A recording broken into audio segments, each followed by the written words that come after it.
There's something timeless about a bottle. It holds more than liquid. It carries a place, a season, a memory, a celebration, a quiet moment, a story waiting to be opened. Welcome to Bottled Stories. Hello again, everybody. Welcome back to Bottled Stories. I'm Tim Tibbetts, and with me, as always, is my right hand, Rebecca, always on my right. Today's a special video. I say that every week because I think all my wines are special. I really love these wines. 100% agreed. So we recently spent some time in Piedmont again with a lot of our producers and friends, and this trip we really learned a lot. And so today we're going to try and impart a lot of these stories and a lot of this on you so you understand a little bit more about what we're talking about. And I'm going to go a little bit backwards today because we're going to start at the top and then we're going to work our way down, because I think the stories of the down is the part that people really need to understand. Yeah, because you don't want to say bottom. It's not the bottom. No. Exactly. Yeah. And that's why I'm drinking it today. Today we're drinking Dolcetto. And we will get to the story of Dolcetto, and I'll explain in a second, but absolutely spectacular wine. Super expressive, very, very aromatic, beautifully aromatic. One of the great food wines of the world. But we're going to start with a little bit of the history, as we always do. The Ceretto family is one of the most prestigious wine families in Italy. They are absolutely fundamentally transformed the Piedmont region by pioneering the cru concept, and we will discuss that right off the top. For people who don't know what cru means, C-R-U, it's basically a French term, and it means a single plot of land that is going to have its own denomination. That is different from the land right next door. And you can taste the difference from 5 feet away. Like, this land tastes different than 5 feet over here, tastes different from 5 feet over here. And that is a concept of cru denominations. And Ceretto was really the pioneers of doing this for the Nebbiolo grape. And the crus are, the differences are, say, the sun exposure, maybe the elevation, how the soil is composed. I mean, those are the biggest. That's the biggest thing, yeah.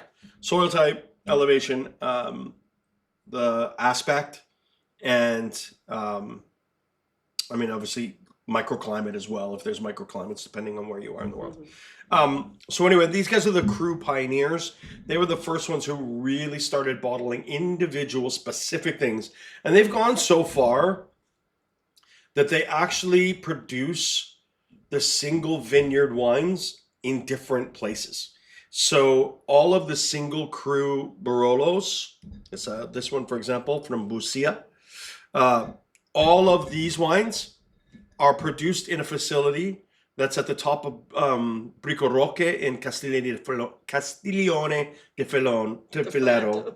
Jeez, my Duolingo failing me hard today. Castiglione di Felero, sorry, there we go. The winery was originally built in the 70s, along with the iconic, as you might be able to see, I'm not sure if you can see it on here, the cube.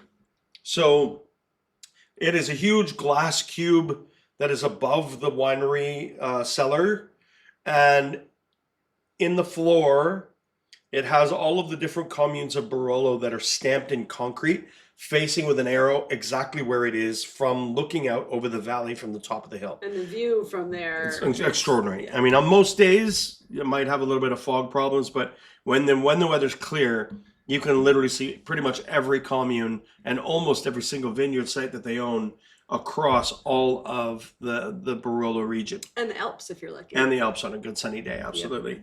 Yep. Then for Barbaresco, the single vineyard Barbaresco, so like Bernadotte, Asili, Galena, these all, again, are produced in Barbaresco in a single vineyard winery that they have built there. So they actually have 4 different wineries that they make those wines separate. This is Barolo Classico and Barbaresco Classico. These two wines are made in the main winery facility right on the edge of the city of Alba, along with the other wines like Dolcetto, Barbera, and the most iconic of their wines, the white wine Langhe. And we'll talk about that in a sec. But I wanted to talk about these just because they're so different between the crus that have the picture of their winery on the front, and then the Classicos, which also have the picture of the winery on the front. But they're all three of these four wines labels are all different. And it all is really this commitment to sense of place, and that is that whole philosophy of the cru system. They were the ones who also are responsible for the renaissance, the evolution and real growth of the white grape Arnais. And Arnais is their white wine Langhe, which we can see right here in its iconic bottle. This wine represents 1/2 of total production of the entire winery. It is the most iconic patio wine in Italy in the summertime. So most of the world's production of nearly 600,000 bottles of this wine annually are sold inside Italy. Very little is sold outside of the country, because this wine is a brand all to itself. When someone goes to a patio in Italy, especially, in Tuscany or in the southern parts of Italy where it's very warm, you don't ask for Arnais, you ask for Langhe. It is its own entity. It is completely iconic, and it's fascinating to me. Yeah, people might not even know that it's Arnais. They just know that it's the white exactly. Ceretto. It's just Ceretto white. Yep. Yeah, Langhe. And we know we like it. Super iconic. Really light, really fresh, really vibrant, with just a touch of this effervescence to it. That because it is fermented under pressure.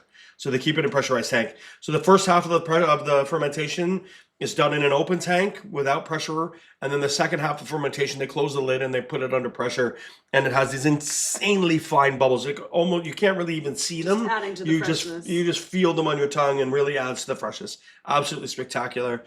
This is an iconic wine. If you ever get a chance, come and try it. We always have it by the glass at the wine bar at Seagate. So you definitely want to check that guy out. They are also probably the region's leaders in sustainability. The entire line from all 4 areas of production, all were completely transformed to organic and certified. Everything was certified before the 2015 vintage. That's more than a decade ago, and that is saying a lot, because most places have only become really deeply into the certification process of organics in Europe. Most of them have only happened in the last 5 years. Yeah. So they are way ahead of their time in committing themselves to organic production. And I do applaud them for that. It's one of the biggest reasons why we love working with them. A bit of the family history. So the winery was founded in 1937 by Riccardo Ceretto. And he started a company called Casa Vinicola Ceretto, now known only as Ceretto. It was in the city of Alba where he started, kind of in the same storyline as Pio Cesare was. They were going to the central markets where everybody dropped off their grapes. And as a negociant, he went and purchased the grapes, took them back to his facility, and then produced the wine. That's pretty much how it was done in that time. And then in the 1960s, the winery was taken over by brothers, Bruno and Marcello. And this is when the shift started. So now you move from being a negociant, buying grapes, to now buying land and farming the grapes yourself, so that you can control the entire production process. And this is such a huge critical part for most wineries when they make this decision to do this. you see huge jumps in quality of their wine, because wine is not made in a winery, wine is made in a field. And the quality of the grapes grown on the vine, the attention to detail to the vines, is what gives you extraordinarily high quality grapes. And high quality grapes make high quality wine. It really takes a big blunder to screw up really high quality grapes. It really does. And when it's your land, you control all that. Exactly. Yeah. And you want to have that complete control from the beginning to the end. So Ricardo's sons, Bruno and Marcello, they were the ones shifting business from bulk wine into estate production. They bought the very first big plots of land, not the first land purchased by the company, but most of the land purchased by the company. They were part of the Barolo Boys revolution. If you ever watch the documentary Barolo Boys, you will see them in it, and they talk about this whole concept of the Burgundian theory, right? Purchasing more land, sought after locations, cru denominations, and it really went against their father's principle. He did not think that it was a valuable decision to invest money in the land of Piedmont. And as we've had this discussion on a previous episode before, in the 50s and 60s, the farmers were giving the land for free away to the people working the farm so that they could continue to keep the land. Otherwise, it would have just gone into disrepair and completely left forever.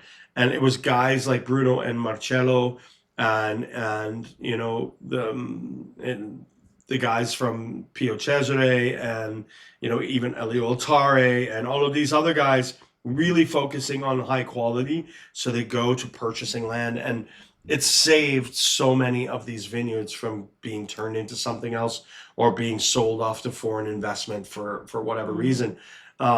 Because the land at that time was basically worthless.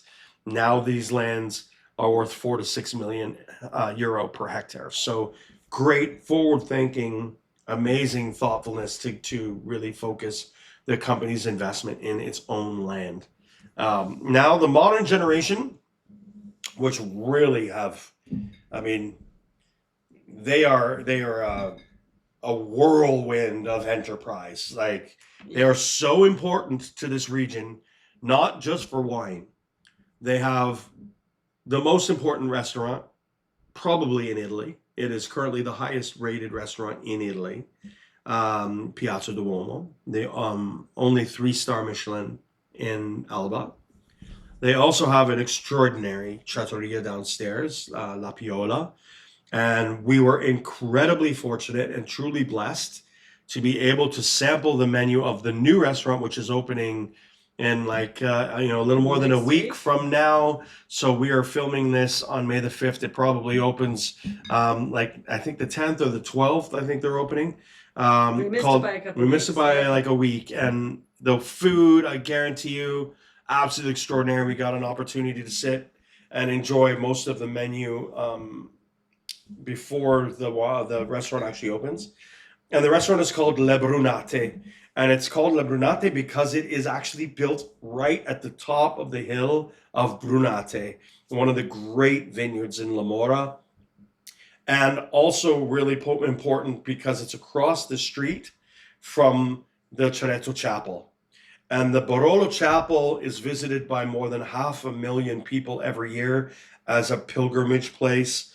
It is a tiny little church that in the 70s they had painted in these really incredible, vibrant colors. We can put up a picture of it here so that you can see it. UNESCO. It is a UNESCO World Heritage Site. And now they have the restaurant right across the street from it, the top of the mountain, where you can go and see the chapel and then go have an incredible meal and overlook the entire valley from the top of the vineyard. Really extraordinary. So this generation took over in 1999. It is 4 cousins altogether. Alessandro, who is the head winemaker, and he's the one who shifted not only from organic principles to now being biodynamic as well. So they do All of these wines are now done with biodynamics. They also were huge in the expansion of the family's reach into fine art, architecture, and high-end food, which we already discussed. Um, so Lisa and Roberta, they're always involved in like the upper levels of management and also in the art side, specifically in the cultivation of art. They have a museum as well. All of these things are all part of this family's incredible contributions to the region. Really amazing. And then Federico. And Federico is a dear friend of ours, and we've had the fortune to hang out at his house many, many, many times. I've got to cook for his family and, hang out a lot with him, and he's a trip. He's an absolute trip. And I'm going to try and share some of that with you today. And I hope that you are as floored by this as I am, as we were, our whole group. Really, really floored. But we'll get to that in a second. They have over 170 hectares. So it seems like a really big winery. That's like 400 acres. But it's across 4 different specific denominational areas, specifically Barolo, Barbaresco, Alba, which is where the Dolcetto, Barbera, the Arnais, all of that is produced. But they also have a large plots of land in Roero, which is where the Arnais grapes are coming from, and then they are fermented and dealt with at the Monsardo location, which is where all of these wines come from, just outside the city of Alba. And then the next iconic wine of this company is the Vigna Santa Stefano Moscato d'Asti. In my opinion, the best Moscato d'Asti in the world. 2 decades before we started working with this company, this was a family tradition. Every single Christmas day, 9 a.m., open up a bottle of Moscato d'Asti from Ceretto and start Christmas on a really delicious note. It's our breakfast wine. It's breakfast wine. And we have had this tradition for as long as we've been together, which is now more than 25 years. So Ceretto has been a part of our family tradition and our family history for more than half our lives, pretty much, which is pretty cool. And then to now actually work with them and to know them personally and all that, really amazing. Iconic bottle. This is produced in the region of Asti because it has to be for it to be called Moscato d'Asti. Again, these huge commitments into the infrastructure in order to keep the authenticity of what they make really true, and that's awesome. If you lean more on the sweet side of wine, this is probably the greatest of the non-desserty. I wouldn't call it a dessert wine. Moscato d'Asti is more of like aperitivo, kind of maybe after dinner. Do this instead of dessert. It also is a great pairing for desserts, we've had it many times. But honestly, it's spectacularly delicious. If you lean on the sweet side, you definitely want to try this out. Come and track it down. I have multiple vintage years of this in the shop. And so you have all of these different locations where wine is being produced, and so you have real authentic production happening in the locations from where the grapes are grown. It also keeps the grapes in better condition from when they're being picked. When they're picked, they have to be really quite cold and kept quite cold to retain all of the floral compounds and their acidity. And if you let the grapes warm up over really long truck rides or train rides, then all of a sudden you're not going to have the same quality of wine. So having the wineries right next to where you're picking the grapes makes a lot of sense as far as quality is concerned. We talked about the chapel. We talked about now with La Brunate at the top of the hill next to the chapel, as well as Piazza Duomo and La Piola. And then we also have these architectural icons. And we kind of talked about that, one being the cube, the glass cube at Brica Roque. There's also Lazzino, the berry.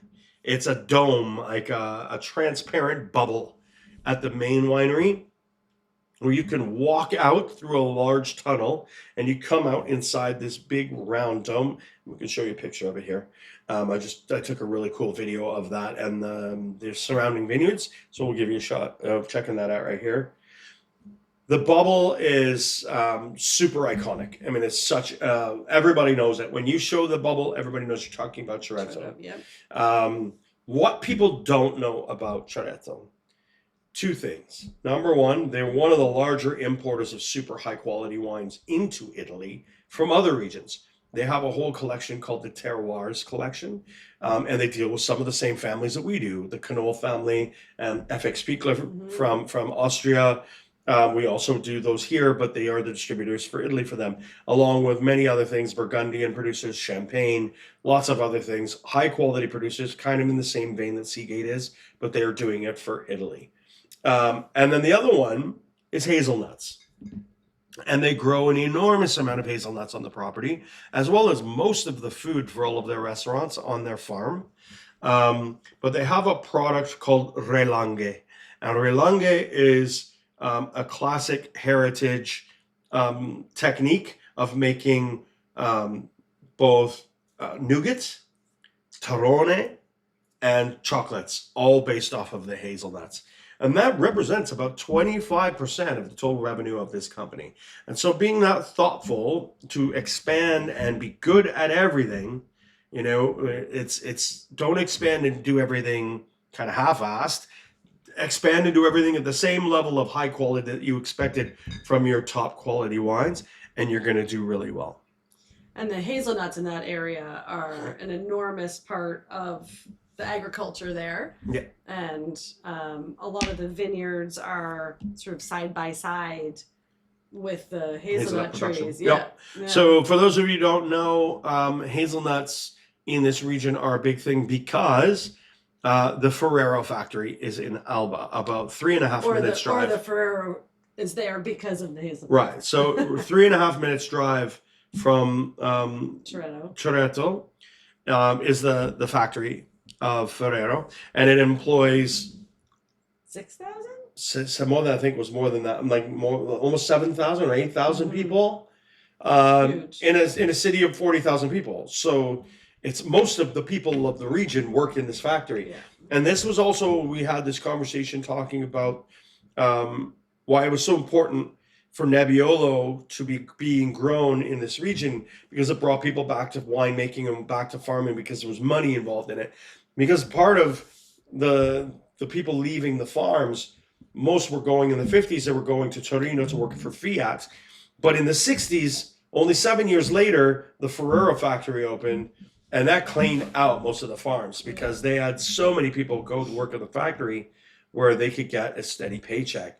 And so making that decision to become high quality producers and driving the value of the wines up was absolutely imperative for the survival of this region, because otherwise everybody would have just been making Ferrero Rochers and Nutella and nobody would have been making wine anymore. And we need both. Absolutely. So Barolo and Barbaresco, as everybody knows, are absolutely world renowned for their quality, for their intensity, for their ageability, for their ability to showcase a piece of land, the terroir, to really get people to understand where it's from, why it's important, all of that. We love that. But this region was built on Dolcetto.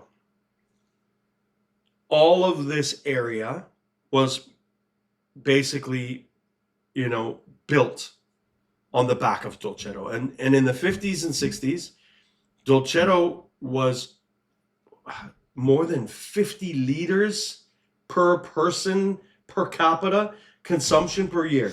50 liters of just Dolcetto, not including Barbera, not including anything else, just Dolcetto, more than 50 liters per person, man, woman, child, old, young, 50 liters per person per year. That's a liter a week. That is, I need to up my game. But that's also including small children. So you have to imagine how much Dolcetto they were going through. And then the nebulization of the region has started to remove Dolcetto.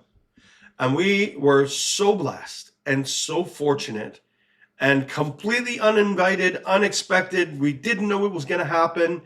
Federico walked in on our tasting because he was in the middle of a meeting and it wasn't going well and he wanted a break and he wanted to come and say hello because he thought it would clear his mind. And we were just in the middle of starting to taste this wine. This is the Dolcetto Rossana from the Rossana vineyard, which is very close to the winery, just around the corner of the vineyard site up on the top of the hill. Extraordinary. Which we can see from the You tasting room. can see from the tasting room, but he sat down, and I was so fortunate that I managed to have my phone ready already for this, and I caught this speech. I just leave it at that. Watch this.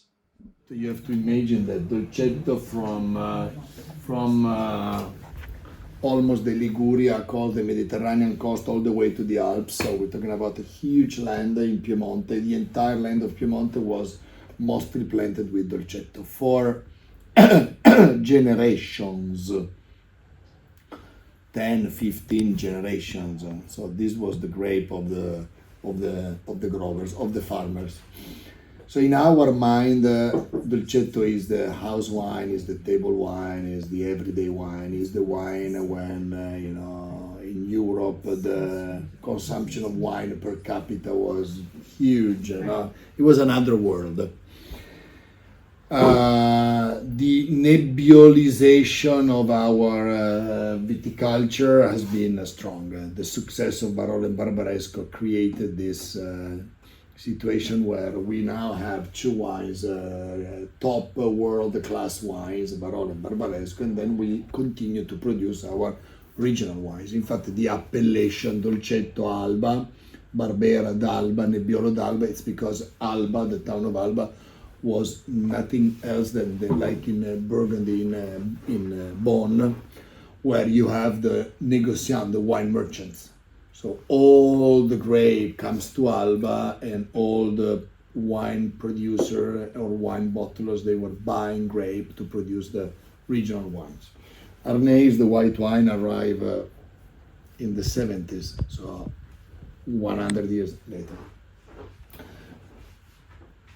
So quality-wise, Dolcetto in our imagination is always the very entry-level wines. In reality, today, the situation is very different. The situation today of Dolcetto is that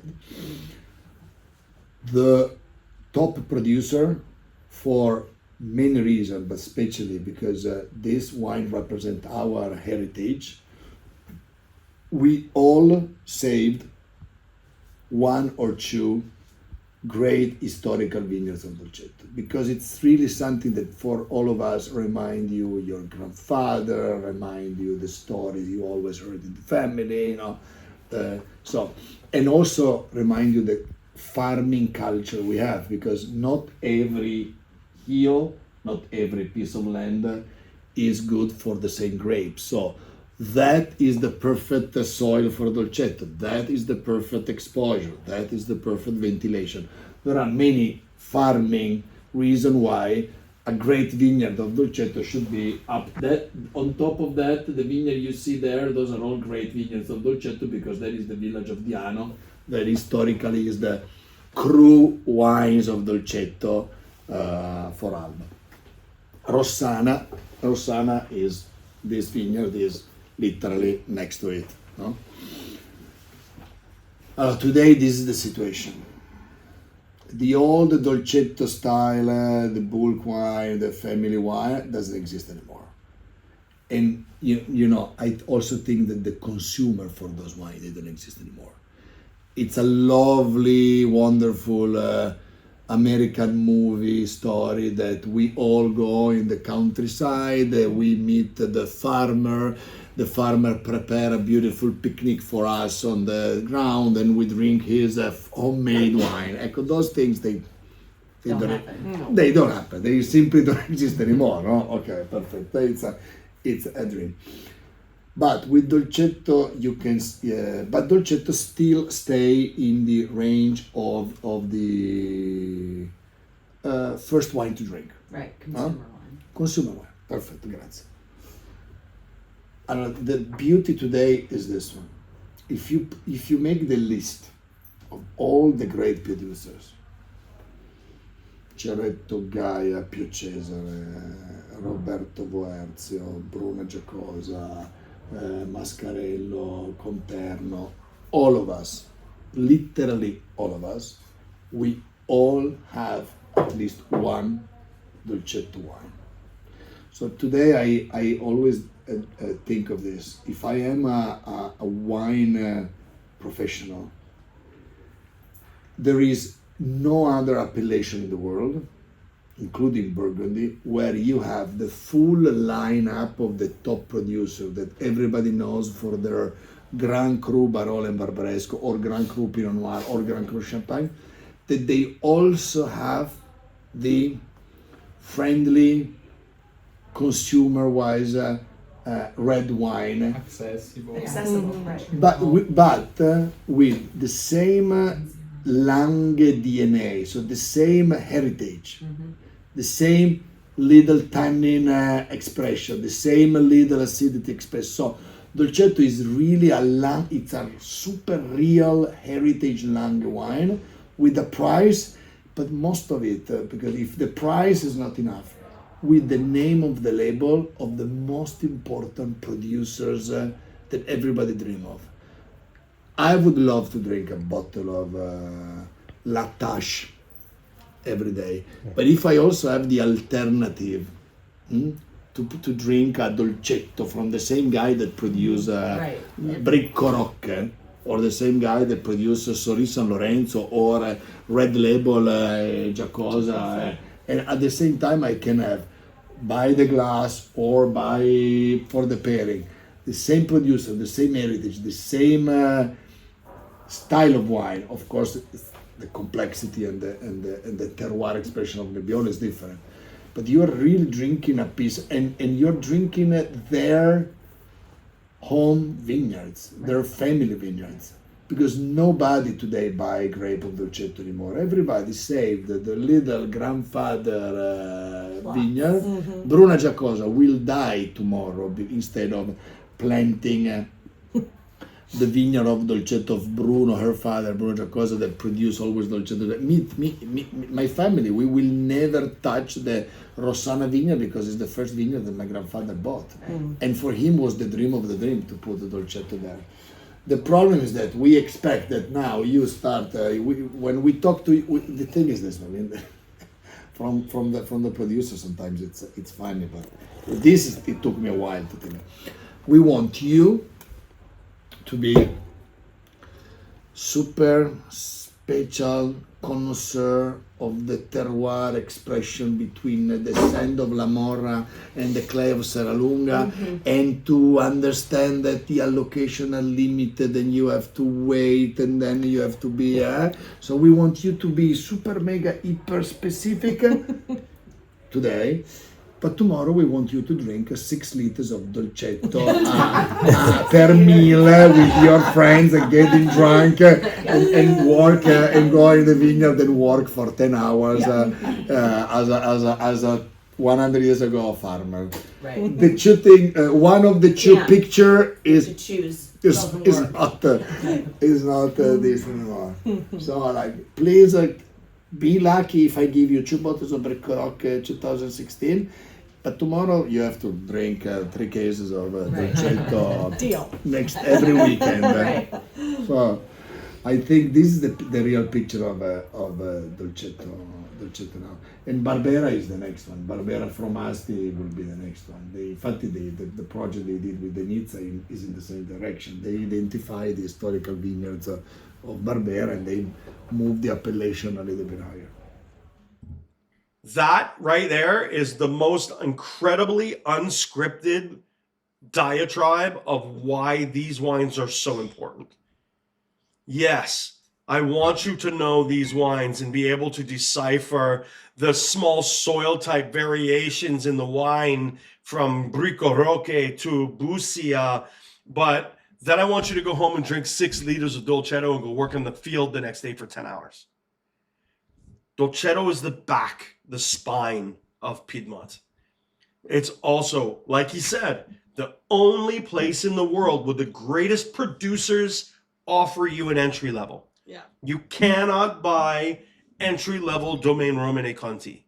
You cannot buy Chateau Salon, Jacques Solos. You can't find that in Champagne. You can't find that in Burgundy.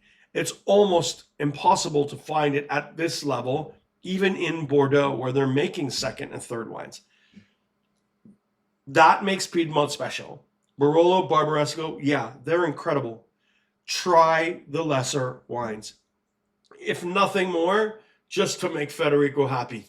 Because that speech was so moving. We sat there when he got up and went back to his meeting.